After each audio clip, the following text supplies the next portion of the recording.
Sawadee krap, and welcome back to LPR's Delivery. In the exam, you might need to talk about things in the future. For example, maybe types of equipment or things like this in the future, things about pollution, etc. You might also need to talk about automation, things like robots. Or you might even need to talk about your own plans, for example, what you'll do after retirement. So today's lesson, we'll be talking about how to describe the future, or how to talk about plans in the future. For an example, let's look at the time of tomorrow. There are many ways we can talk about tomorrow when we're talking about the future. For example, my flight leaves tomorrow morning. Or, I'm working OT tomorrow. I'm going to go shopping tomorrow. Or, I will probably stay home tomorrow. Now, you'll notice that here in green, we have different structures that we can all use to talk about tomorrow. So let's look at each one and think about why we use each structure for each situation. First of all, let's look at this one. My flight leaves tomorrow morning. So what tense is this? Yes, this is the present simple tense. But again, we're talking about tomorrow. So why do we use the present simple tense? Well, we use the present simple tense for something that's scheduled or arranged, and it's almost 100% sure that this is going to happen. So let's look at another example. Let's say you want to go to Maya and you want to watch a movie. So you go to the cinema and you look at the cinema showtimes, right? Now, you want to watch the movie, so the movie is going to be in the future, but we're looking at the times now. So you might say to your friend, well, Ghost in the Shell starts at 6, 8:40, and 11:20. Which one do you want to go to tonight? So we see here that we're talking about the movie times that are all in the future, but we use the present simple tense to describe it here because this is something that's scheduled. It's the same every day. So on these types of situations, we use the present simple. The same is true with flights. My flight leaves tomorrow morning. This flight has been scheduled for a long time already, so we use present simple. Now, the next structure we'll look at is here. I'm working OT tomorrow. I'm working is what tense? Right, that's going to be the present continuous tense. We have verb to be, and we have the ing form of the verb. So we use the present continuous for plans or arrangements that are also almost 100% sure. So you'll notice this is quite similar to the present simple tense we just talked about. But let's look at an example. Let's say this woman says, sorry, I can't work for you tomorrow. My sister is coming to visit me from Bangkok. Here, again, we can see that this is a plan or an arrangement. It's almost 100% sure. This woman's sister is coming to visit her from Bangkok. So she has probably bought a ticket already, and it's an exact plan. It's an exact arrangement. So we see we have present simple, we have present continuous, and the next is the to be going to do something structure. I'm going to go shopping tomorrow.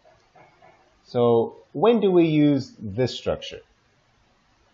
We use the be going to do structure for plans and intentions. Now we notice that this is an intention, so our intentions are not quite as sure as arrangements. So I would say this is about 95% sure, maybe even a little bit less sometimes. Let's look at an example. I'm going to wake up early tomorrow and exercise. Now, this is an intention. It's what we intend to do tomorrow morning. Now, is this going to happen for sure? Probably not. So, if it's just your intention, it's maybe not so likely. However, let's look at the difference between this one. I'm meeting my trainer at the gym at 6:15 tomorrow morning. Notice we have a different structure here. I am meeting. That's the present continuous structure. And if we look at these two, which one do you think is more likely to happen? I'm going to wake up early tomorrow and exercise? Or I'm meeting my trainer at the gym at 6:15 tomorrow morning? Which one is more likely to happen? I say this is much more likely to happen. Why? Well, because it's an arrangement with other people, with the trainer. It's at a specific place, at the gym, and it's at a specific time. So when we have these specific times, specific places, and other people involved, it's more like an arrangement, and it's more certain to happen, whereas this is just an intention. So we see going to can be used for intentions, but it can also be used when we see that something is likely to happen. For example, if you see this picture, what do you think is likely to happen soon? Right, we see the dark clouds, so it's going to rain soon. Here we say it is going to rain because we see the clouds and we make an inference about what is likely to happen in the future because of what we see. Same idea here. If you see this picture, what do you think is about to happen? Yeah, of course. We see the plane going down, so we can say, oh no, that plane is going to crash. We're talking about a future event, but we're making a guess about the future based on what we see right now. So that's another reason to use going to. So now we've seen three structures. We've seen present simple, present continuous, going to do something, and lastly we see will go. I will probably go shopping tomorrow. Let's look at this a little more closely. Here, will go is our future simple tense, where we have modal verb will with the infinitive. Will go, will eat, will be, etc. So when do we use this? Well, one is when we use predictions. And these are predictions that can be anywhere from 1% to maybe 99% sure.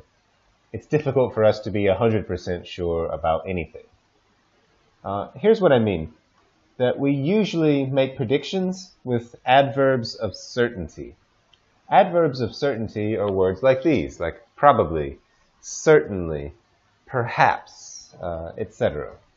So let's look at some examples. For this one, robots will fly most commercial aircraft by the year 2080. Is this true? Well, if we say like this, robots will fly, that makes it sound like 100% true. But this is just again, prediction about the future. And we can't predict this 100%. So we might say, robots will probably fly most commercial aircraft by the year 2080. Or, robots will perhaps fly most commercial aircraft by the year 2080. We're just making a prediction about the future. Likewise, humans won't fly commercial aircraft manually by the year 2080. Again, this is a prediction, and it's probably too strong. So it would be better to say humans probably won't fly commercial aircraft manually by the year 2080. So that's one reason that we use the future simple, is to make predictions about the future. And we often use adverbs of certainty with the future simple. Another situation is when we make offers or promises. we often use the future simple. Let's look at an example. Maybe a colleague asks, "Does anybody want to cover my shift tomorrow?" So cover my shift, work for me tomorrow. Maybe this guy says, "I'll do it," or "I'll do it," or simply, "I will." So we notice he uses the future simple tense here.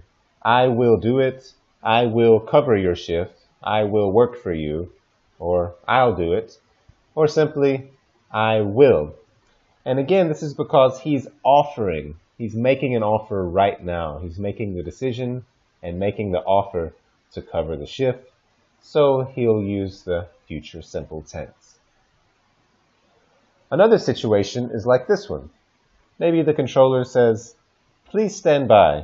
I will inform you when we get more details." Or, "Please stand by. I'll inform you when we get more details." Now, the function here is that the controller is making a promise. He's promising whoever he's talking to on the radio that he will give more details later. So that's the situation here. The future simple we use for predictions or offers and promises. So to summarize, we see that when we're talking about the future, we can use many different structures for different functions. And these aren't always 100%. Sometimes you may be able to talk about something in present continuous and going to, and they're both okay. So don't think about these as a 100% rule that you have to follow all the time. Think of these more as general guidelines for the best way to talk about the future. And that's all of today's lesson about talking about the future. So please, at your convenience, go on to classmarker.com and take the short quiz. And if you have any questions, you're always welcome to contact me by email or by the Facebook group. And thank you for your time, and see you next time on LPR's Delivery. ขอบคุณครับ สวัสดีครับ